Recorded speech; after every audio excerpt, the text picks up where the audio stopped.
भारत में साइबर धोखाधड़ी और घोटालों की कहानी एक लंबी, पेचीदा और सतर्क कर देने वाली यात्रा है।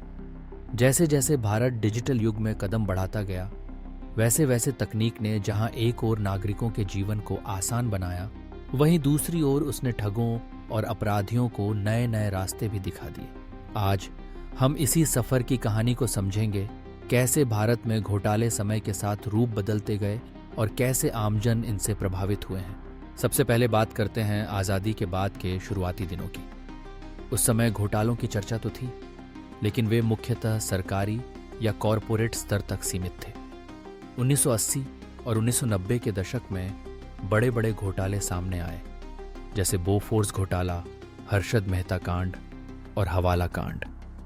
इन घटनाओं ने भारत में भ्रष्टाचार और धोखाधड़ी के खतरों को उजागर किया। हर्षद मेहता कांड में शेयर बाजार को हिला देने वाला एक बड़ा घोटाला सामने आया, जिसमें करोड़ों की हेराफेरी की गई थी। बोफोर्स और हवाला जैसे घोटाले हमें बताते हैं कि किस तरह सत्ता और पैसे का दुरुपयोग हमारे सिस्टम में गहराई तक बैठ चुका था। फिर आया इंटरनेट और मोबाइल तकनीक का युग। डिजिटल इंडिया के सपनों के साथ आम आदमी के हाथ में स्मार्टफोन आया और online banking, UPI, digital wallets जैसी सुविधाएं उनकी रोजमर्रा की जिंदगी का हिस्सा बन गई। लेकिन इसी के साथ शुरू हुआ एक नया खतरा, साइबर धोखाधड़ी। 2010 के बाद से भारत में ऑनलाइन ठगी के मामलों में जबरदस्त बढ़ोतरी देखने को मिली। शुरुआती दौर में ईमेल स्कैम्स, फर्जी लॉटरी और नाइजीरियन प्रिंस जैसे घोटाले आम थे। लोग अनजाने में अपनी व्यक्तिगत जानकारी या बैंक डिटेल्स साझा कर बैठते थे और कुछ ही मिनटों में उनकी मेहनत की कमाई गायब हो जाती थी। समय के साथ अपराधियों ने नए नए तरीके खोज लिए।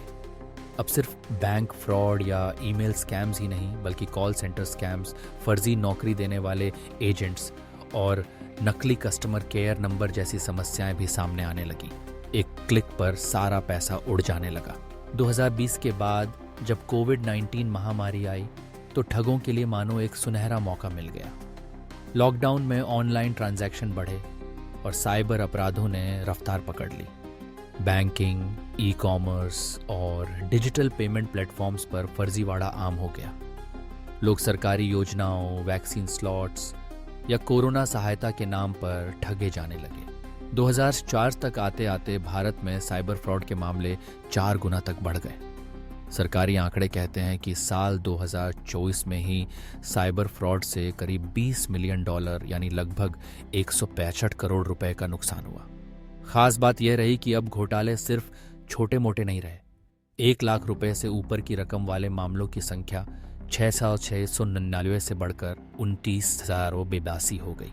नए दौर के घोटालों की सबसे बड़ी पहचान है आर्टिफिशियल इंटेलिजेंस और डीप फेक तकनीक का इस्तेमाल।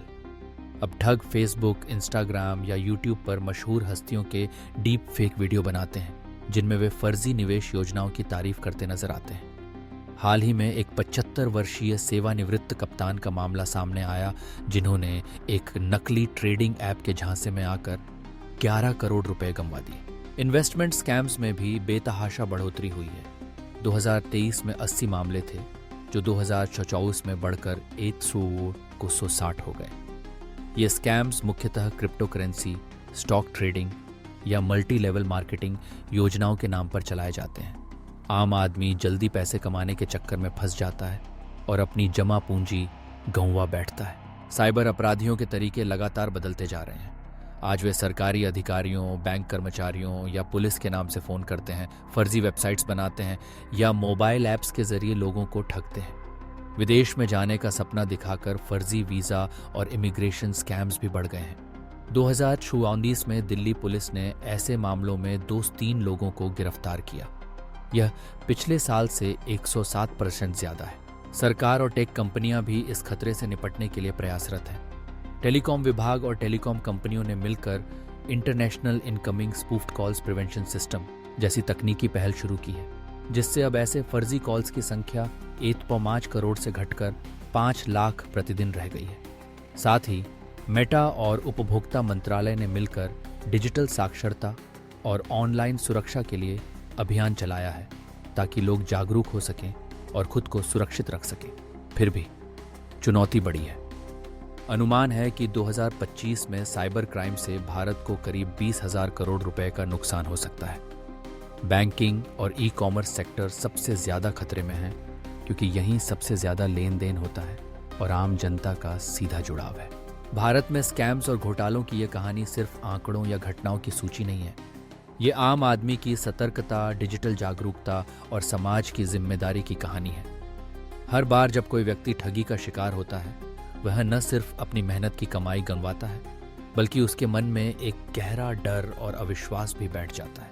आखिरकार तकनीक जितनी तेजी से आगे बढ़ रही है, उतनी ही तेजी से अपराधी भी अपने तरीके बदल रहे हैं। ऐसे में जरूरी है कि हम सतर्क रहें, बिना जांचे परखे किसी भी लिंक, कॉल या ऐप पर भरोसा न करें, अपनी निजी जानकारी साझा न करें और किसी भी स्कीम या प्लान में निवेश करने से पहले उसकी पूरी सच्चाई जान लें।